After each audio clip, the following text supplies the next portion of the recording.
একাত্তরের পক্ষে আমি 71-এর বাচ্চা। তো 71 না থাকলে আবার জুলাই আসবে কোথা থেকে, বাংলাদেশ আসবো কোথা থেকে, কোথেকে আসবে?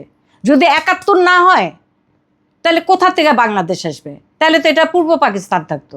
তা নাহিদরাও তো জামাতকে ধরেই, নাহিদ জিতে গেছে, হাসনাত আবদুল্লাহ জিতে গেছে। ইউনিভার্সিটিতে খেলতে পারেন, জুলাই আন্দোলনে খেলতে পারেন, কিন্তু রাজনীতিবিদ হিসাবে আপনাকে ওই দেশের কৃষকরা আগে চিনতে হবে। সেজন্যই এনসিপি হয়তো বা সেই রকম মানে যতগুলি আসন পাবে ভেবেছিল পায়নি, এবং জামাতের সাথে তারা সংশ্লিষ্ট হয়েছে। দুটা মিছিল করলাম, কিছু গুলি খাইলাম, তাদের বাবারা মাইক্রোফোন জড়ায় ধরতেছে, তারাই এখন আসন চাচ্ছে।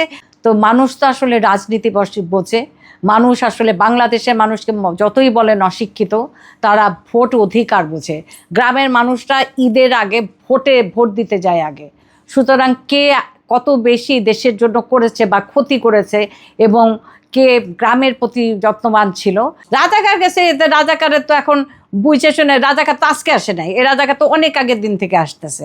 ডুবি দিয়ে গেছে উপদেষ্টারা, মহামান্য উপদেষ্টারা যখন আমাদের দেশটাকে ডুবাই দিয়ে গেছে, যেখানে স্বাস্থ্যের সামান্যতম মানে একটা বাচ্চা এখন হামে মরে যাচ্ছে, সামান্য হামকে তো আমরা মিসাইলকে আমরা উড়াই দিছিলাম, পোলিও উড়াই দিছিলাম, সামান্য স্বাস্থ্যের মানে হামের টিকা আনা হয়নি। তো সেইখানটায় আমাদের স্বরাষ্ট্র কি করছিল, জাহাঙ্গীর সাহেব কি করছিল? তো এই নাহিদরা আবার কিছুদিন আগে পদত্যাগ করলেন উপদেষ্টা থেকে।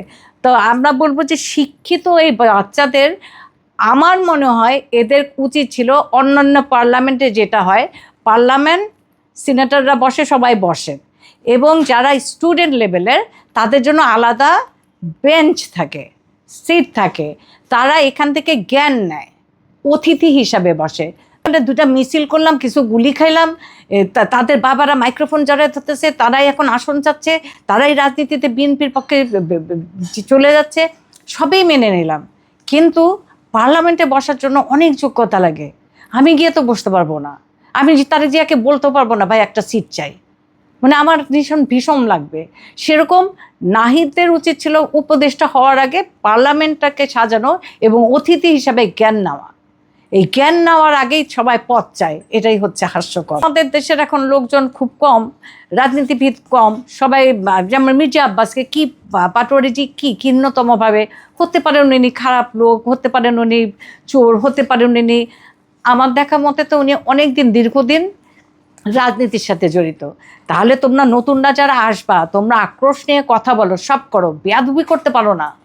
একটা লোক যে মারা যাচ্ছে, একটা লোক অজ্ঞান হয়ে যাচ্ছে, উনি ঘুমিয়ে গেছিলেন, আপনাদের মনে হচ্ছে একটা পার্লামেন্টে উনি ঘুমাচ্ছিলেন, ওই যে সারা খাতুনের কথা মনে হয় ঘুমাইছিল, আমার এগুলির সব হাসি লাগছে।